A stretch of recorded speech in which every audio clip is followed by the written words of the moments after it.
we're making satay, okay? Like I said, this is a scaled down version. I'm actually using lamb, okay? And but you can use chicken. I used to actually use chicken, and yeah, where I was going with that whole bio thing was that when I started out with my food business in Sydney, I actually used to be a satay specialist. So I started out selling satay. In fact, I only sold satay for a while before I started expanding to other stuff. And then over the course of years and whatever, satay actually kind of took a back seat in my repertoire. But I did start out selling satays, okay? Chicken satay most specifically.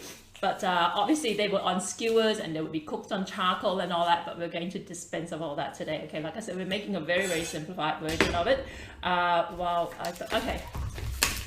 So insofar as the ingredients, okay, one of the main things that I've switched out is galangal because, like I said, in lockdown situations, in your average Australian pantry, I guess you may be a little bit challenged to find galangal, right? So we're actually using ginger in lieu of galangal. So galangal is basically something from the ginger family. This is actually frozen ginger. We're going to, we've got the lamb over here. I've got some cucumber. There are going to be three main components that we're going to tackle today, okay? So we're doing this very rapidly, and obviously I don't expect you to be able to get all this done within the hour because, like I said, we're rushing. Satay, look, typically, someone actually suggested, Celia actually suggested I did satay a couple of weeks ago. I said, no, you can't do satay because it needs to marinate in the fridge overnight, at least. You know, when I used to run it properly, I used to actually let it marinate for 2 nights in the fridge. But I decided let's do this, and also obviously, you know, being the, you know, I'm really a frustrated purist. Okay, regardless of what you'll say about all the shortcuts I take, I'm very I guess a little bit more inclined to try to replicate the flavors as faithfully as I can. So I don't believe generally in opening a can of sauce and pouring it into your food or whatever, right? So I wanted to actually have them on skewers, but then I think it was Celia and someone else posted in the Jackie M's Malaysian Street Food Kitchen group. They posted basically a grilled satay without the skewer dinner. And I thought, oh, well, if it's doable for them, let's do this, okay? But what we are going to do, let's talk about this. I've got a muslin bag here, okay? And like I say, every time I do this, I feel like I'm promoting other people's brands for no apparent reason, but this is just to help you be able to find this next time you go shopping, okay? This I pick up from Asian grocery stores. If you go to an Asian grocery store aisles, you might see these or something similar to them hanging on the shelves, right? What they are, these bags, they usually use them to put like Asian herbs or whatever in them. And typically you would want a double layer of this, okay? So this is a bag with a string over here. And this is what we're going to make, is what we call nasi himpit, H-I-M-P-I-T. Nasi means rice. Himpit means compressed rice, okay? It's kind of like, yeah, compressed rice. And I'm cheating a little bit here. Typically, back in my restaurant day, I would just use jasmine rice. But I've got some arboreal rice, and that's another thing that Celia mentioned as well, that she uses. She uses Australian medium grain rice, which is like, you know, yeah, it's not my favorite. And she said that works fine, you know. She said it's a good way to use up Australian medium grain rice. I think that's a damn fine idea. But I don't have any Australian medium grain rice. But if you were to make this yourself at home, Australian medium grain rice over jasmine rice, because it's cheaper, okay? And it, like, the nuance, the beautiful aroma of jasmine rice is really wasted on nasi himpit, okay? So save your money and get Australian medium grain rice. But in absent of that, I'm using Spanish arboreal rice, and I don't know if it's actually going to turn out, but it's been sitting in my pantry for at least a year, 2 years, and I'm not about to use it. So let's use it up for this exercise, okay? So we'll put this in this bag here, and look, just, where's my string? Okay, now I want to mention quickly that nasi himpit compressed rice is something that is a little bit lost on a lot of Australians, okay? So if you're an Australian, you're following this at home, I'll forgive you if you skip this step, okay? I know, because like I said, I used to own a restaurant, and when I served compressed rice with my nasi lemak, these are these rice squares, okay? With your nasi lemak, the Aussies will leave them, they won't eat them, okay? And they'll ask instead for hot plain rice, okay? So they want boiled rice to go with their, like, piping hot fluffy boiled rice to go with their satays. The whole idea of eating like these kind of like essentially rice cakes, right? Cold rice cakes at that is like, you know, unless you've lived in Malaysia for any length of time or whatever, you don't get the point of it, okay? So I forgive you if you're gonna skip this, but if you're Asian, because all the Asians are asking me, are you gonna be making this? Yes, this is how we're going to do it, okay? This is how I used to do it in my restaurant. And also, by the way, nasi himpit means compressed rice. In Malaysia, we would typically eat what we call ketupat. The idea is the same, it's compressed rice, but they're actually cooked in these little coconut leaf bags. Okay, you can imagine coconut leaves, long and thin. You weave them into these little baskets, these little beautiful baskets, and then you put rice in them, and then you tighten them up, and then you boil them in water for hours, and then you take them out, and then you cut the coconut rice bag open, and you get compressed rice in there. That's called ketupat. Okay, this is the same idea, but absent the coconut leaves and all that. So this is called nasi himpit. So compressed rice, and the way you do it, and you look, typically you would put more rice in it, okay? And in fact, when I had my restaurant, I didn't use these muslin bags. I did sometimes, depending on how much I was making. But I would actually use, what do you call it? These special catering bags that will withstand high heat. And I'll put the rice in these bags, seal them up. Well, I'll put the rice in the bags, vacuum the air out of it and seal it. And then I'll poke holes in them, all right? And in fact, nowadays, you can actually buy these prepared like rice sachets with raw rice in them, in these little plastic sachets with holes in them, and you just throw it straight into your pot of water and you boil it until it expands or whatever, okay? So let's tie this up. What you want is rice, and you want to leave a little bit of a gap for it to be able to expand, but not much, okay? Depending on how much rice you put in, typically you can, like, you know, what I would do if I were using this bag, if I were filling it up, I would leave like about an inch above it, sort of thing, for it to be able to expand, okay? Because like obviously if it's too tight, you might risk actually popping the bag open, okay? But look, we're just kind of doing a quick little sample for you guys to get an idea of what we're trying to achieve here, okay? And then what you're going to do, like I said, I'm going to double bag this, and I'm going to actually just throw this into a second bag, okay? Just to give it some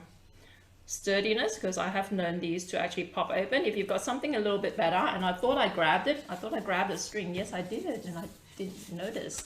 Okay, so a string would be better to tie it, just to make sure it's secure.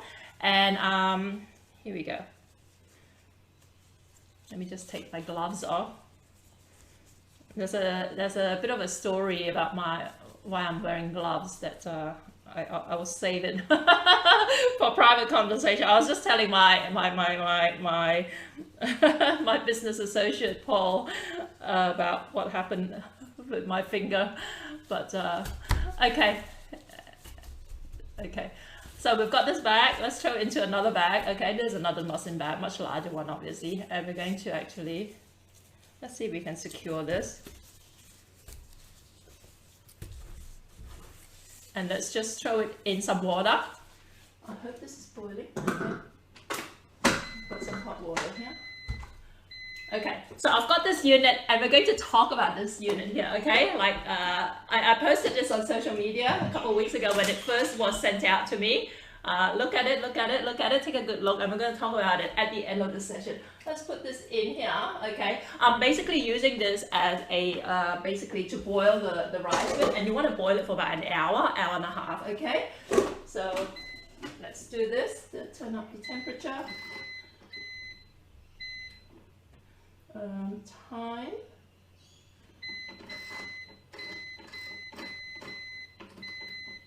Okay, just start.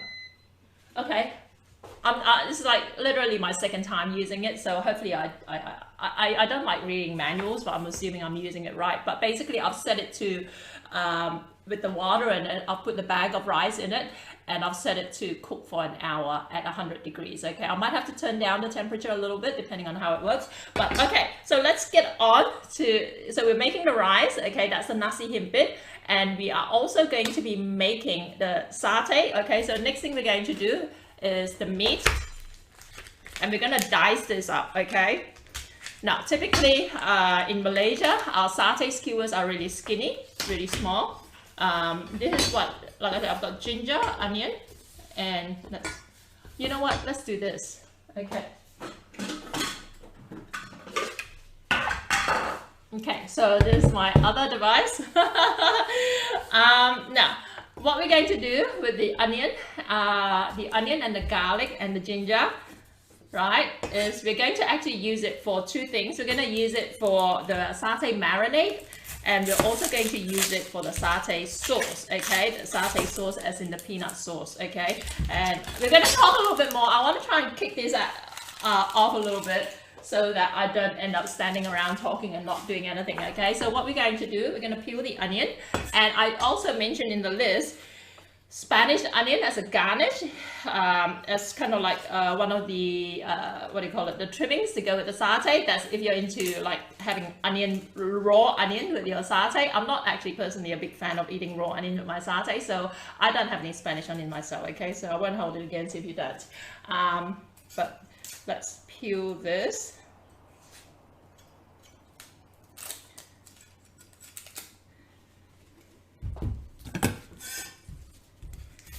Okay, now, like I said, we're gonna use this for both the peanut sauce and the marinade, okay? So, but we want to first, let's process the onion.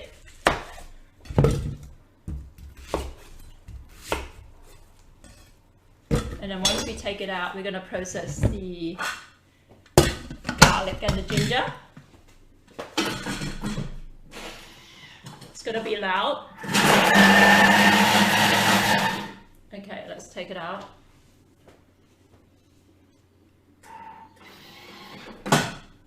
Now, what I used to do, okay, you see the onion? You notice, like, if you've been following my content for a while, you notice I always, not whine, but I always mention how much moisture there is, like how much water content there is in these brown onions that I use for my cooking, and how, like, you were frying it as part of a spice paste. I would suggest that you fry it without the oil first to kind of like help the juice evaporate. Now, what I used to do back when I had my restaurant was actually, I would kill two birds with one stone, okay? So you see the onion here, you see all the moisture. I would put this in a big giant rice bag, okay? You know those, I mean, if you're Asian, you'll know, you buy these big bags of rice and they come in these kind of like weaved like plastic bags, right? These really super strong weaved plastic bags. I would process a whole bunch of onion. I'll process like 20-40 kilos of onion, right? For all the curries that I cook as part of my business. And then I would like pour these into these bags, these plastic rice bags that are suspended in these big giant drums in my cool room. And then over the course of a few hours, as they're suspended in these drums, right, I end up with a whole bunch of onion juice. And this onion juice is what I use as part of my satay marinade, okay? And then this I use as part of my spice paste, okay? So that's a pro tip for you guys, okay? That's a Jackie M pro tip, which I should trademark, because I don't see anybody else teaching that. Obviously, a lot of the stuff that I apply in terms of my cooking is basically stuff that I've just kind of like hacked, essentially. Is probably not a particularly elegant word for it, but that's essentially what happens, you know, when you're running a business on the shoestring and you're hustling and you're time poor and whatever. You come up with all these kind of like ways to rig your food production process to be able to kind of help you along, okay? So you see the onion juice. Obviously, you don't have to do this. More typically, you would just use the onion with the, you know, all crushed and in its like crushed form as is, okay? It's just like I said, since we're using the same onion for two different things, we might as well, all right? So you've got the onion juice here. Let's take out my gloves.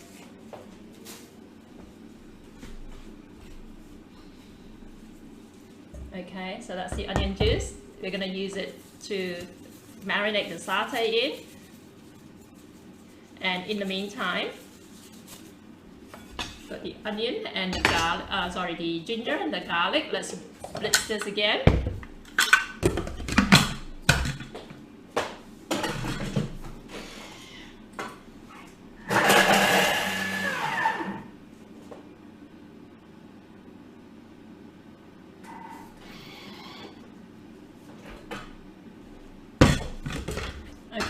So onion and ginger, garlic and ginger. It's been one of those days.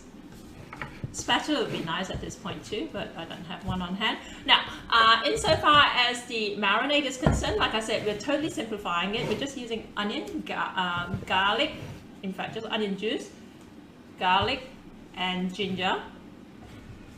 And then, if you have it, lemongrass. In fact, really, you know, you really kind of need lemongrass for this, okay? So the kind of lemongrass I'm using, this is actually minced lemongrass. If you live in Sydney or in Australia, or at least in the metro areas, you should be able to find minced lemongrass in its frozen form in the freezer section of your Asian grocery store, assuming it's half decent, okay? I'm not gonna annoy all these Asian grocery store owners who don't actually have minced lemongrass on hand, but this is kind of like an easy, again, you know, way to access Asian ingredients. If you don't have it, you've seen me use lemongrass powder before, and I've warned you before as well. If you do use lemongrass powder, don't use that much equivalent in powder form, because I find the lemongrass powder I've come across to be extremely pungent, strong flavored, okay? It almost gives your food a bitter taste if you even go like, you know, a little bit over the threshold. So generally, if I were to use lemongrass powder, I would only use like maybe 1/4 or 1/5 of it in comparison to the fresh version, you know, if that even. If I were using lemongrass powder here, I would probably just put in like a 1 teaspoon, 1 level teaspoon of it in here, okay? So we've got this, like I said, we're saving this for the sauce, okay? And the other ingredient, I know a lot of Asians, Malaysians, they freak out at the mention of peanut butter in your satay sauce, and we're going to talk a little bit more about it in a bit, okay? But we've got these three here. We want sugar, we want 2 types of sugar. Now, I used to put brown sugar. I don't have any brown sugar around. I'm gonna put Malaysian brown sugar, Malaysian palm sugar.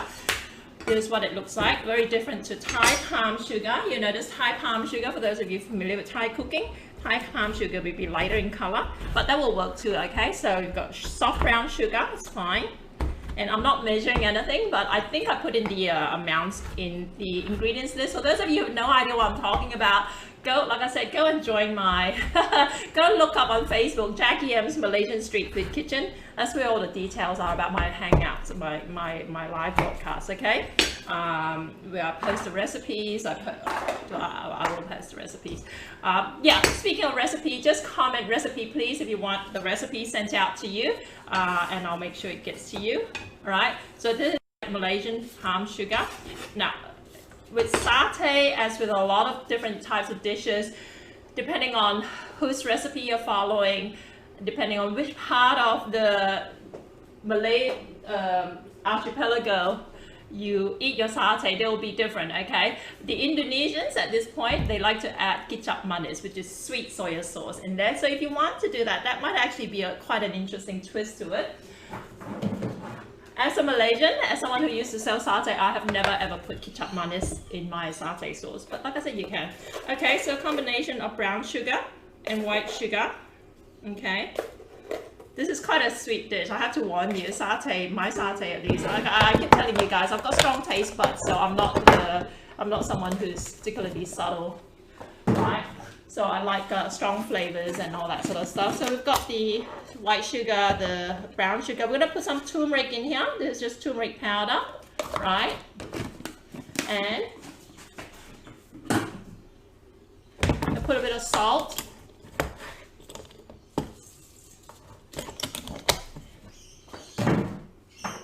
And I'll put a bit of chicken powder, okay? You don't have to put chicken powder, obviously. The reason I'm really actually targeting the MSG in this chicken powder to kind of like bring out a bit of an extra oomph to my satay marinade, okay? So you can see this is going to be quite pale. Like I said, if you add kicap manis in here, it will kind of like make your satay look brown and a little bit more caramelized. So You can try doing that. Okay, look, so this is the meat, and typically if I were actually skewering the satay, I'll cut them really small. And when I first started selling satay in Australia, and part of the reason I got into the whole food thing, apart from just generally missing Malaysian food, was that when I first came to Australia, and I would do what a lot of Aussies do, at least in Sydney anyway, go and check out all the farmers markets and weekend markets and the food stalls there. There used to be a lot of students from China who would hustle, and I mean Chinese, whatever else you say about the Chinese, they're good entrepreneurs, right? So all these Chinese overseas students would be selling satay, what they call satay, at all these Australian weekend markets. But their satays were nothing like the satay we knew in Malaysia. Their satays were just basically big giant kebabs that you can pick up at any regular Australian butchers, right? And they'll be cut up into big chunks of meat. And then they'll serve it, they'll grill it, and then they'll basically spread it with some peanut butter. It looks like peanut butter. It just looks like, you know, diluted peanut butter. It looked really gross, and I felt like they were just ruining the the food of my childhood. So I decided to make and sell satays, and that's how I started out. I was selling satays at weekend markets as well. But my satays, like, you know, to replicate what I grew up with, were really small, and the Aussies were complaining about how tiny my satay sticks were. So it took me years to actually educate Australians that satay sticks are meant to be small, okay? But obviously over time, I've had to kind of like split the difference a little bit. So my satays will be larger than what you typically find in Malaysia, but smaller, a lot smaller than what you would find at a lot of, you know, a lot of other places, okay? So we're just dicing this up, right? And I think this will be enough. I want to save my last lamb steak for something else later. Okay, so you marinate this. Like I said, typically you would do it overnight, okay? But let's just let it do its thing for the next 30 minutes or so, and then we're going to cook it, okay?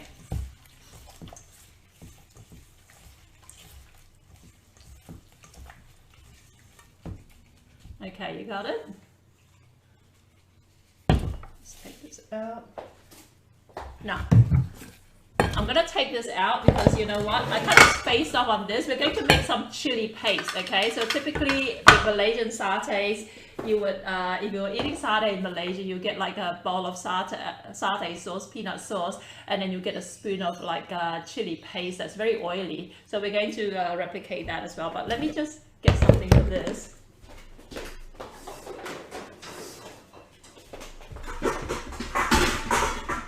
And what I'm going to do is I'm going to boil this as well, okay? And again, guys, say hello. Let me know where you're watching from. Obviously, while I'm live streaming, I can't actually respond to you. I can't check for comments that efficiently. So it's most likely I will miss your comments, but I will come back and address them later. So what I'm doing is I've just put the these dried chilies. I've shown you guys these before. This is what they look like.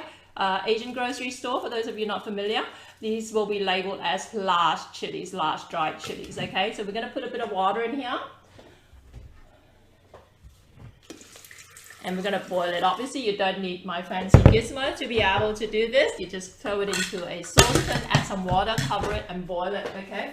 Just bring it to a boil, and then once it starts boiling, just leave it for 30 seconds on boil, then turn off the heat, leave it covered, let it sit for 10 minutes, okay?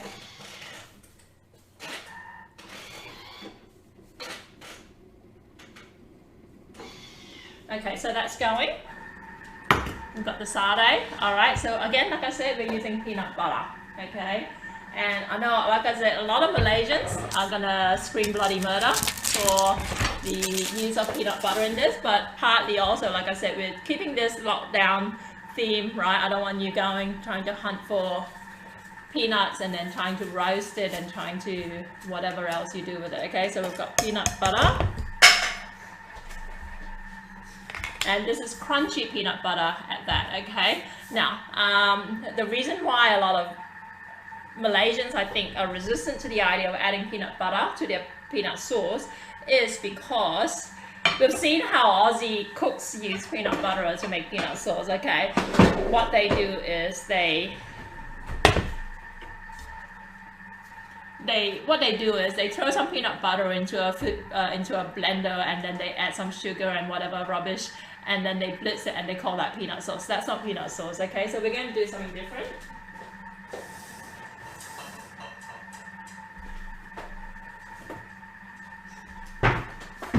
What we're going to do, we're going to pretend, because peanut butter is in essence, it's just ground peanut, right? It's ground peanuts with butter in it. So there's nothing particularly wrong about the content of peanut butter. And in particular, crunchy peanut butter. So I'm just heating up this pan here. Peanut butter, my clothes are falling apart. Just hang on a sec. But yeah, again, guys, say hello, let me know where you're watching from so I can respond afterwards. And remember, share it out to people that you think will find this helpful. And don't forget, I go live here once a week. Where are we? I go live here once a week. Someone's saying they can't log in. You don't have to log in. All right. Yeah, like I said, guys, if you can help other people along, just let's have a look. So, hey, just click on the link above. Okay.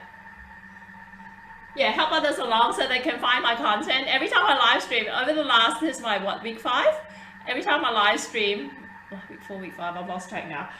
I get people contact me left, right and center saying, hey, how do I watch you? I can't watch you and I couldn't find you and that sort of stuff, right? So it is a little bit frustrating for those people, for everyone concerned. So if you can help everyone along, share this out so they can find us, okay? Like I said, stick around till the end because I have something to say about this thing here that everyone mistook for a Thermomix when I posted it on social media a week or so ago. All right, so we're heating this up.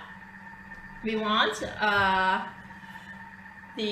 remember this is a mixture of the crushed onion, the garlic and the ginger, and to that we're going to add some lemongrass, again the frozen lemongrass. All this gives texture to your satay sauce, okay? So let's throw in some oil.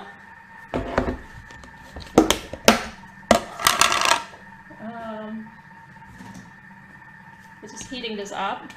Now, generally, remember how I always say, don't put in the oil first, throw in the onion and then fry it up till all the moisture evaporates. But remember, we squeezed out a lot of the moisture, so it's not that big a deal. Okay, the other thing I want to mention about satay sauce is that it should actually look oily, okay? And finally, one thing, you know, give me any topic on Malaysian food, I have 50 million things to say about it, so I'm a little bit scared if you don't mind. But I find that a lot of Australians, they confuse the,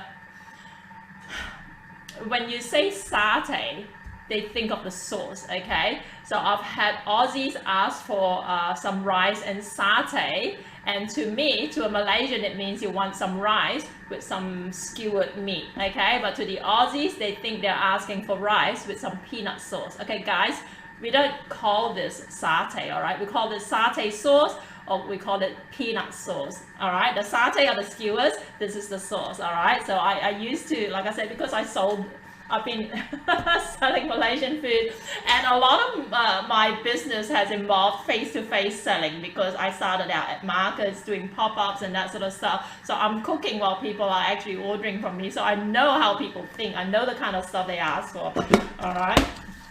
But yeah, this is not the satay. The satay are the skewers. This is the satay sauce or the peanut sauce, okay? So let's throw in the spice mix here. And we're gonna fry this up till it's brown, okay? So this is what a lot of Australian recipes miss when they use peanut butter as the base for their peanut sauce, okay?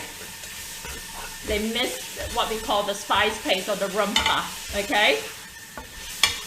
And what we're doing now, another Malay word of the day is tumis. T for Tom, U-M-I-S, tumis. This is to fry it up, okay? So Australians, when they do peanut sauce, they don't, a lot of the time, they don't fry it. They skip the whole process. They pour this into a blender and add some seasoning, and they call it peanut sauce. That's not damn peanut sauce, all right, guys? So you want to fry this up and throw in the lemongrass again. If you don't have lemongrass at this point, that's not that big. If you only have enough lemongrass to either use in the marinade or in the sauce, use it in the marinade and skip it in the sauce, okay? But let's just put it in here a little bit. And obviously I'm using pre-minced lemongrass. If you've got fresh lemongrass, you want to cut it and then process it in the food processor or pound it till it's minced, okay? Because using whole lemongrass stems or even using sliced lemongrass isn't going to do much with your meat, okay? If you're going to marinate it. So again, we're frying this up. You can add more oil if you want. And like I said as well, I'm smoking up really badly. I hope I don't set off the smoke alarm. Also, if you want, you can put the chili in here. When I did it for my business, certainly when I was selling it at markets and all that, I didn't have a separate chili paste for my peanut sauce. I just put some chili flakes in here, alright, to make it slightly spicy, but not that much, okay? So it's up to you if you want to put some chili in here.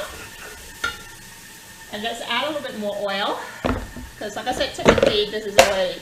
Now the other thing I want to mention, the other reason why I was slightly reticent about doing this recipe was because a lot of people nowadays, especially in Australia, are allergic to peanuts, okay? But I'm still trying to find, and I know it exists because, like, as with a lot of things in Malaysia, let's pour in some oil. As with a lot of things in Malaysia, our food evolves, right? And satays are one of those that have evolved, okay? So back in the day, they would use peanuts in their peanut sauce.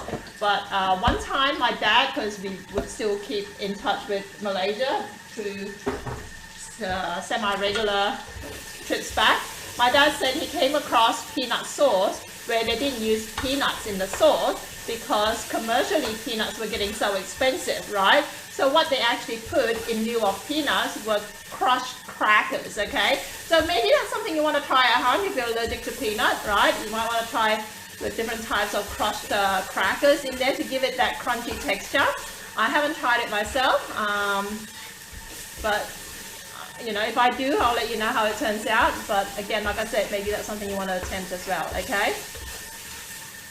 So we want to fry this as usual in cooking book, in recipe book parlance, they'll say you fry it till the oil separates, okay? And what that means is that essentially you want to caramelize the mixture here, the onion, and beyond, okay? Like I said, I am actually seriously concerned about the amount of smoke this is generating because I have been known to set off a smoke alarm. So if you just excuse me for 2 seconds, I'm going to run over to my balcony and open the balcony door.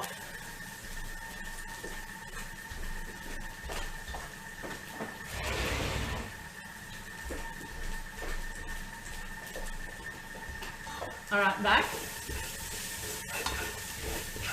So this particular step, if you're Malaysian, hopefully you would know this. I'm surprised how a lot of Malaysians actually use a lot of shortcuts in their kitchen by buying a lot of these things, right? They buy curry paste, they buy curry sauces and all that. Guys, if you know how to do this is like 80% of Malaysian cooking, Malaysian curry or spice related cooking involves frying these 3 ingredients, okay? Onion, garlic, and ginger. Lemongrass, you know, one chili, you know, it's basically just different combinations of spice blends, and then you just fry it till it's brown, and then you add other stuff, and voila, you're an expert Malaysian cook, all right? And like I said, guys, if you just missed the start of my broadcast, don't forget I've created a free special Facebook group for those of you who don't want to miss any of my live streams, okay? It's called Jackie M's Malaysian Street Food Kitchen. I had to think about this because I've got so many online assets floating around. So Jackie M's Malaysian Street Food Kitchen, and you find it by going to this bit.ly link, bit.ly/MSFA in capital letters, M for Mary, S for Sally, F for Freddy, A for Apple, hyphen group, G-R-O-U-P, lowercase, okay? So look for that, send a join request, and this is where we hang out. And in fact, speaking of hanging out, if you're a member of that group, we are going to have our first ever virtual Zoom hangout in the group in a few hours. So I look forward to seeing you, and my co-founder Paul is going to be in as well, and you get to meet the two of us, and would love to meet you guys and find out a little bit more about your food journey, okay? And for those of you, I'm giving another plug here while this is cooking. For those of you who are actually as food business owners or aspiring food business owners, people who want to make money from their food passion, I have a separate group for that. That's called Food Fame, okay? So if you look up my profile for Food Fame and ask to join, request that, we're going to have a hangout there tonight as well, okay?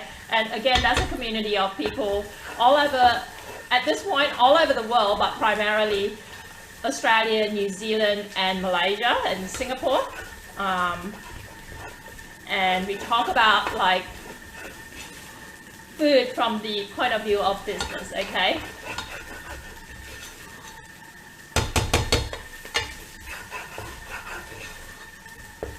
Okay, let's add a little bit more oil. This is generally the most time-consuming process of a lot of Malaysian cooking. That's why what we're going to do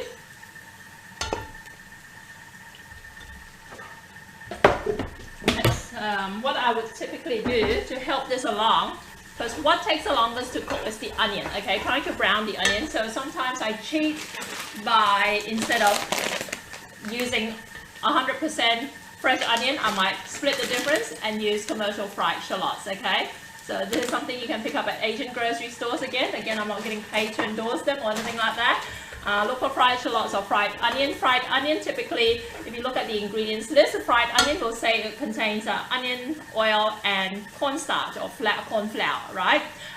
Whereas if you look at the ingredients list of a packet of fried shallots, it will just say oil and shallots, okay? So insofar as the purity of the product, shallots are better, but they do cost more as well, okay? It's something to keep in mind. Because onion, if it's got cornstarch in it, it's already pre-fried for you, but what happens when you add it into your food, the starch gets released into your food, so your food might end up looking a little bit starchy, okay? So that can actually work when you're making peanut sauce, okay? That might actually work because it helps thicken the sauce essentially, instead of you having to manually like add some cornstarch into your satay sauce. It helps thicken it, but in some other dishes it might just end up making your curry taste like, you know, those suburban Chinese restaurant type curries that look like they're just starchy gravy, you know what I mean? Alright, this is looking good.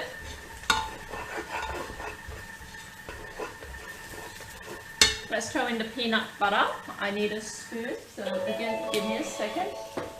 That's our chili, so let's turn that off.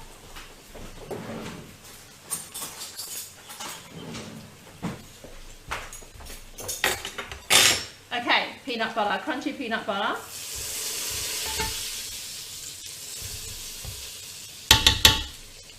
And obviously, if you've got peanuts, use peanuts, okay? If you've got peanuts, you've got the time to actually roast the peanuts. What I used to do in my restaurant was I would deep fry the peanuts. You can roast them. Roasting will take longer. Let them cool, and then you crush them in the blender, the food processor. And we're going to add water as well here.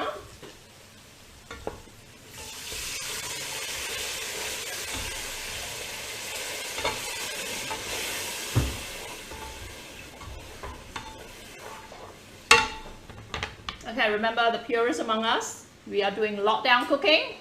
Emphasis on lockdown, which means quick and easy, uncomplicated ingredients, hence why we're using peanut butter, okay? We're using crunchy peanut butter, like I said.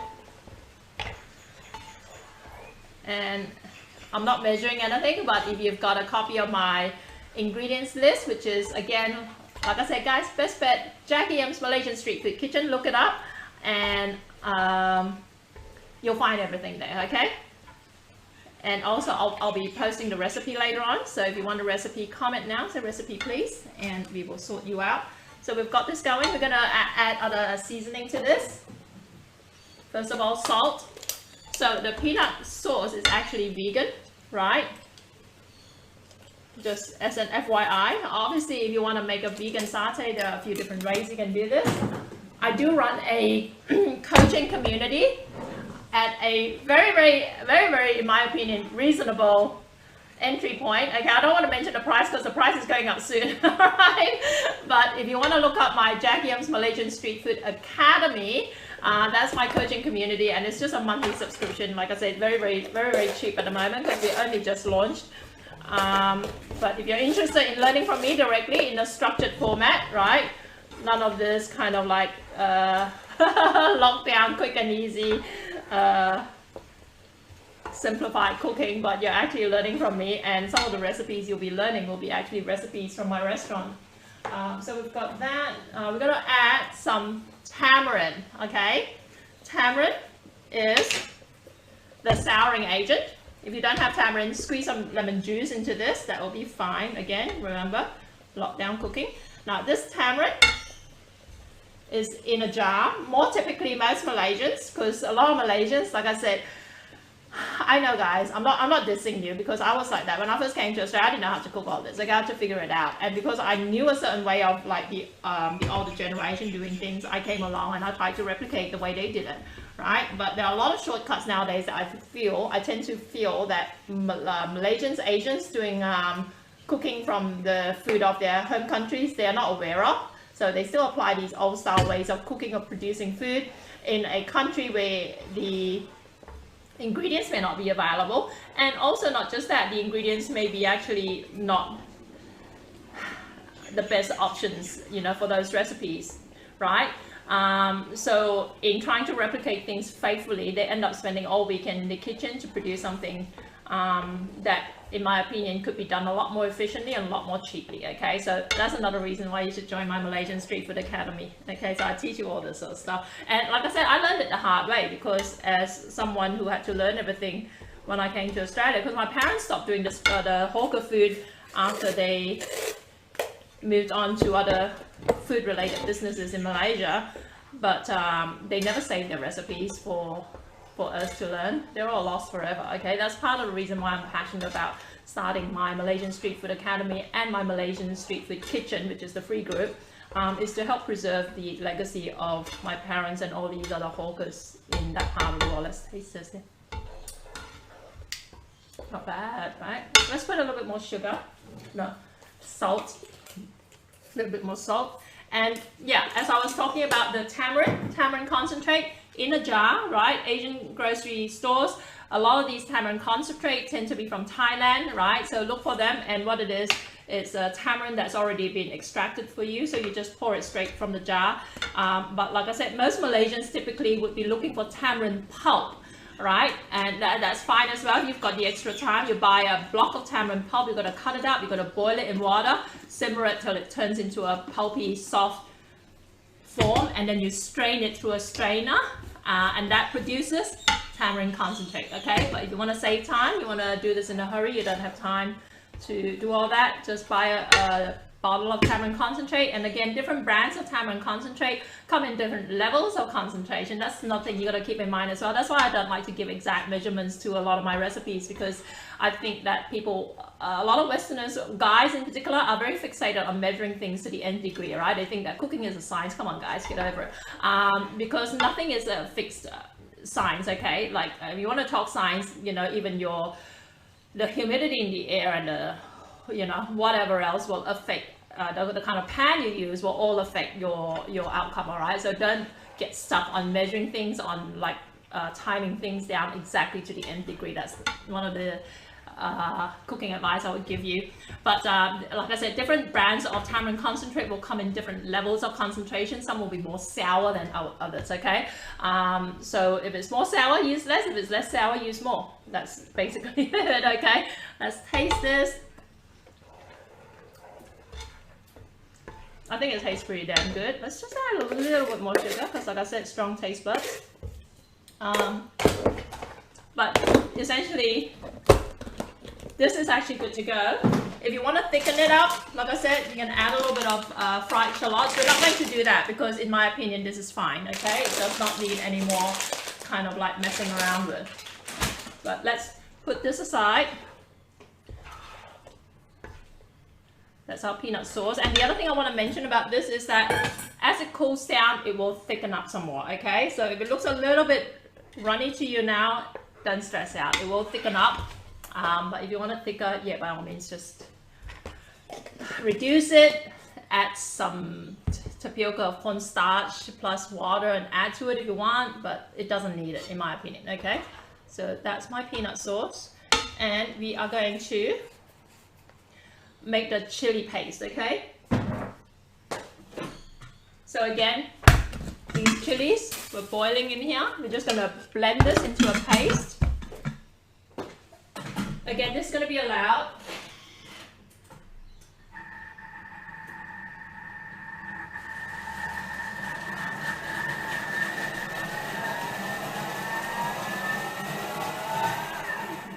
Okay, let's get another pan, and we want a lot of oil for this.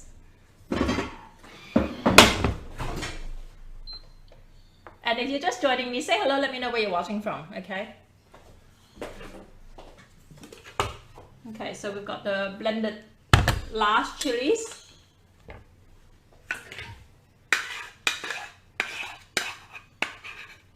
And just private message me if you can't find stuff.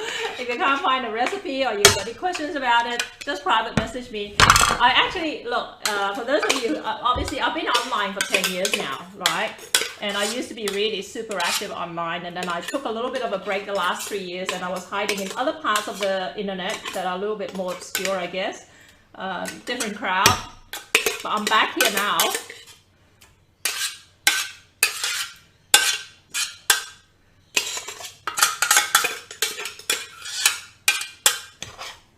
Because I realized a lot of people who cook my food are actually here on Facebook land and that sort of stuff. Okay.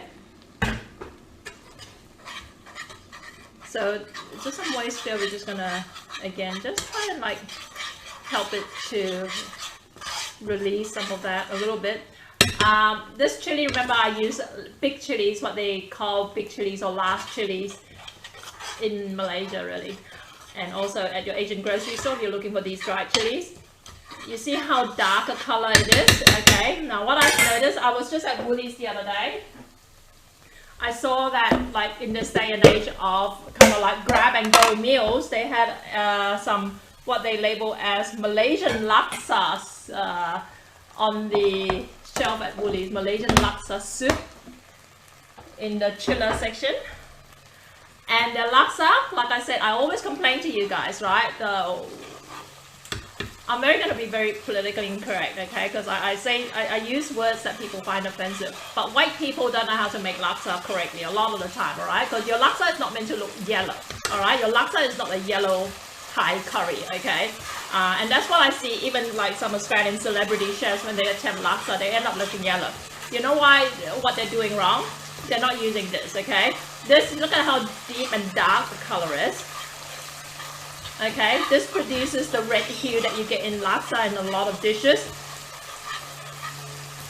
And absent that, your whatever it is you're cooking is just going to look like a really mild yellow color. If you use the wrong type, there's also the small chilies which are bright red, right? The small chilies are like stratospherically spicy. Alright, and when you use that in a laksa, you can only use like a tiny little teaspoon unless you want to blow the roof of your mouth off. And then because you're putting only a tiny amount of the pigment, the red pigment from the chili pigment in your laksa, it ends up looking yellow, okay? So this is what you want. You want lots and lots of this big chilies. They produce this really deep, dark red hue in your curries, in your laksa soup and all that, okay? Again, if you want to learn more of my cooking, go and join me. Join my Malaysian Street Food Kitchen, which is my free group, or join my cooking academy if you're really serious about learning to cook for, like I said, next to nothing price at the moment, monthly. Join my Malaysian Street Food Academy. You get 2 new lessons a week, and you also get me going live in that group exclusively to do a special lesson every week. Q&A lesson, doing a demo, and then once a month we do a full-on masterclass where I teach you something really in-depth, right, from start to finish. Okay. This could have been like more puree, but because of the heat in the blender, it didn't blend it as well as I would like, okay? But you get the idea. This is how you produce the chili paste that you spoon over your peanut sauce, okay? Depending on how spicy you want it. You want to boost the heat level, you can add chili flakes, you can add chili, like chili powder and all that sort of stuff in there. So we've got that. Now we're going to cook the satay. Okay, let's turn this on. Again, typically in Malaysia, you would cook this, you would skewer this. You know what? Let me just humor me a little bit. I'll show you how to skewer satays because a lot of people don't know how to do this properly, okay? But I'm not going to do it for all of them. I just want to show you the technique for skewering satays that is lost on a lot of people. That's why they find it such hard work. It is hard work, but it doesn't need to be as hard as it is. So you want to do this properly. Now, the other thing I want to mention, back in the day when I was selling satays, I actually use a combination of heat beads, you know, Australian like barbecue heat beads, and also charcoal. But you know what, in Malaysia, the charcoal they use for grilling the satay is a different type of charcoal to what you can get here in Australia. Okay, so all these little nuances will actually come into play when you try and like attempt to cook Malaysian food. Okay, so what I'm trying to say is cut us a little bit of slack. I know as someone who's been selling Malaysian food, and I feel for everyone else who's ever owned a Malaysian food business anywhere in the world, right? Our worst critics are our own fellow country people, and they will just say, oh, this isn't how, you know, and a lot of things, like I said, come into play because of ingredients availability. You might not be able to find certain ingredients in Malaysia, and you know, and all that sort of stuff, right? And also the rules about like being able to cook and sell food is different in different countries as well. So you might say, oh, you know, I love how they did everything like out in the open air and all that sort of stuff. In Australia, like, you know, there are health regulations that are a little bit tighter. So like I said, next time you visit your Malaysian, your local Malaysian restaurant, cut them a little bit of slack. Just take this into account. Not to say that you're gonna not call them out if they try and like pull the wool over your eyes by making something that's inedible, but what I'm saying is that, you know, things do come into play that you may not necessarily be aware of. All right, skewering satay. Okay, no, so I've just got this pan here. What I'm going to do is just add a little bit of oil here. I should probably use a brush. All right, just hang on.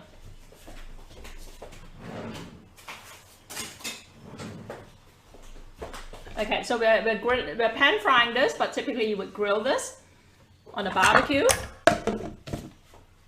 charcoal barbecue. And to skewer the satay, right, you would typically, you see the meat here, what a lot of people do, they stick it up like this, okay? That's wrong because it's loose, and then they do it like this. And the problem is that you've got exposed sticks along here, and they're not held properly because they're all like, you're skewering it through its thickest part, okay? What you want to do is just kind of like flatten this out, right? You want, and if you can imagine a typical Malaysian satay grill, like a hibachi sort of thing, the way the charcoal is spread out, you're going to find that the heat will be strongest in certain parts of the grill, okay? So typically the heat will be lower at the edges. So to compensate for that, you want a thinner piece of satay. Let's turn this down a little bit. All right, so you want the thinnest part, the smallest chunk of the satay down here, and you want to skewer it along the thinnest part of the meat, okay? And then you want to run the skewer along the length of it. That's how you hold it in place, okay? You don't want any dangling bits of meat hanging around, right? You see, this is all firm. And the other thing, if you're using a satay grill, you don't want any exposed skewer at the end, okay? So skewer it like this, right? So that's how my satays used to look, okay? They don't fall apart. And if you've got this like this, or you've got bits of stick showing like this, when you go on the charcoal grill, the flames are gonna burn through this and break your sticks, okay? And you don't want that, obviously. And also, if you've got the tip exposed, the flame burns through it, okay? So you get like a scorched bit at the end, and when people are eating it, they have trouble pulling the meat out of the skewer. All right, so that's my kind of like 2-second guide to skewering satays. Next time you want to attempt this, but let's pan fry this.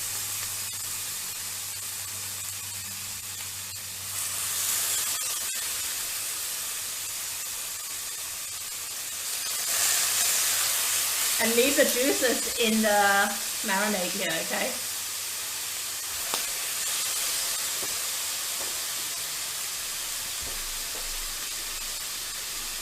I have this compulsion to clean as I go along, so when I see oil splatter, I get a little bit freaked out. Let me get my tongs if you don't mind.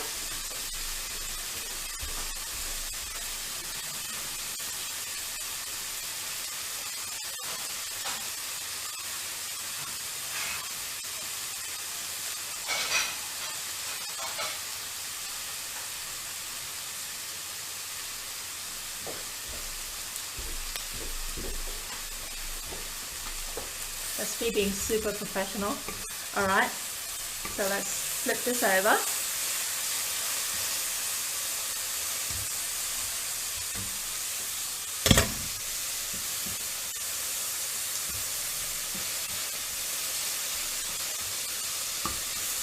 What you want to do with the chili as well, add a little bit of salt to it, just make it a little bit more interesting, alright? A little bit of salt, as I was saying, okay?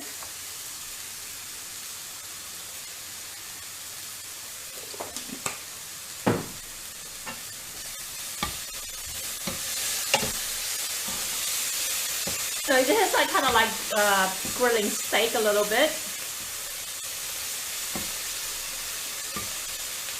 And like I said, if you're Australian and you don't want to eat the whole cold compressed rice thing, you can just cook some regular boiled rice. What we used to do in my restaurant, like I said, I gave them the option. Like when I realized the whole compressed rice nasi himsit thing wasn't actually taking off among the Aussies, I would give them the option either like boiled rice or compressed rice. And boiled rice to me in my restaurant was actually coconut flavored boiled rice, okay? So that's another thing that we can talk about in another broadcast, but that's just like Malaysian coconut rice with your satays, okay? So while this is cooking, there's nothing, I mean, most Aussies will be familiar with just like grilling meat, okay? So whether you do this on a pan like this or on one of those grills or whatever, it doesn't matter. Just move this away. What we're going to do is cucumber, alright? So back in the day, my restaurant, let me actually, you know, let's get some banana leaves. And let me just get a plate and I'll get a fresh knife.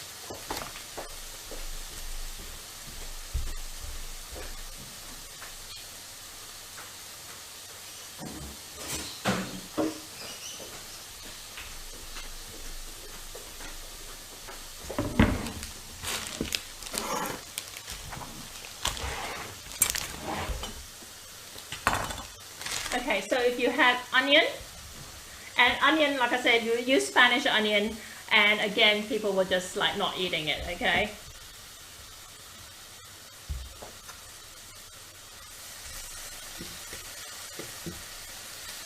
And the other thing I want to mention is the amount of sugar you put in this marinade will affect how it cooks, okay? If you put too much sugar in this, it's going to actually, like, you know, because sugar burns at a lower temperature. So you might find that you might burn the satays more easily, okay? And the other thing we used to do in my restaurants as well is like we were really like, you know, if we needed to cheat, we would actually steam the satays, okay? And then when people order it, what we do, we'll pull out like one of these flame torch things and we'll just scorch it to give it that that scorched look a little bit, okay? We're not going to do that. We're cooking this from scratch today.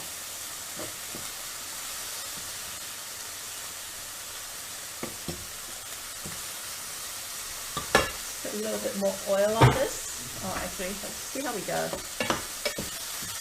And in Malaysia, right, what they sometimes did, if you were using like lemongrass stems, you guys know what lemongrass look like, right? They're these long stems, and you would use the bottom for the lemongrass mint and whatever, but the rest of it will be like this really long, fibrous, stiff stick. What you can do is just smash it down and then dip it in oil, and as the satays are cooking, use the lemongrass stem as an oil brush, right? And then another thing what you can do as well, if you want, is actually coat this with coconut milk. Speaking of which, some versions of satay sauce actually contain coconut milk. Mine does not. Okay, anything that contains coconut milk will actually, I mean, everybody likes coconut milk, right? I do, but it will reduce the lifespan. It will make it a little bit more volatile, especially if you were selling this like I did outdoors and stuff like that, and you want a big giant pot of peanut sauce. Having something like coconut milk in it is like, you know, will make it a little bit more volatile. It may be more prone to actually going off. Okay, this is something you keep in mind if ever you were to attempt this. But yeah, like I said, with satay skewers, you know, there are people who do actually smother the satay stick with coconut milk. Okay, I don't do that. Okay, but yeah, if you use a lemongrass stick and use it as an oil brush, it will actually impart some more lemongrass flavor to your satays. Okay. Okay, this is pretty much done. Let's turn this off. Now, the satay, the cucumber, typically in Malaysia, I hope you can see this over here. What we would do at our restaurant is cucumber in Malaysia. Typically, if you're eating it with satay, you don't slice it thin, okay? You cut it into chunks.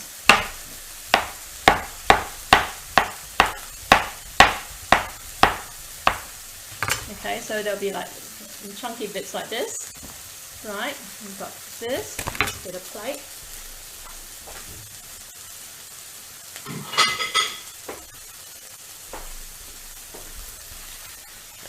Okay, so we've got here,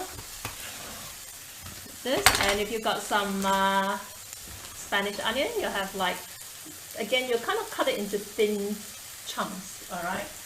Now, this here, let's have a look and see how it's doing.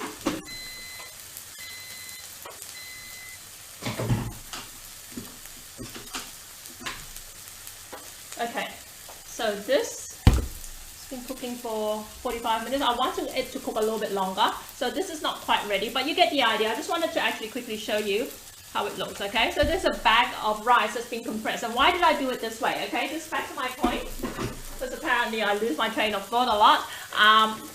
What I see a lot of people do when they make nasi himpit, compressed rice, is that they cook the rice normally in a rice pot or in a rice cooker or whatever, and then they try and compress the rice after it's cooked. Okay, and what they do, they might put it in like a baking tray, and then they'll put a lot of weight on it to try and force it. But you know, the difficulty with that is that the rice, once it's cooked, is already expanded, and you're basically trying to stuff it back into like you know, to make it like hard and compressed. Okay, you're making your work a lot harder, and it's not going to produce the result that generally you want to achieve. Okay, so the way you do it, what I do here is that you basically boil the rice, and you're forcing it to cook in a very small space. So you got it pre-compressed. Okay, so I made this earlier. Okay, I try not to do this. This is what I did earlier, but I did do this earlier. Okay, so this is my other bag of rice that was cooked in a bag. Okay, and this is what it looks like. Okay, so you can see. Okay, so this is my big giant nasi himpit. Okay, I kept it in the fridge because I made it yesterday, but typically you want to actually like, yeah. Okay, so there's your nasi himpit, right? Look at how much more himpit, more compressed it is, as opposed to, like I said, doing it the way I see a lot of people, a lot of recipes teach you to do it. Okay, again, like I said, you're meant to eat this cold, guys, to the Aussies among us. Okay, so you cut them into squares like this, right? That's your rice. That's your grilled meat. Okay, and that's your peanut sauce.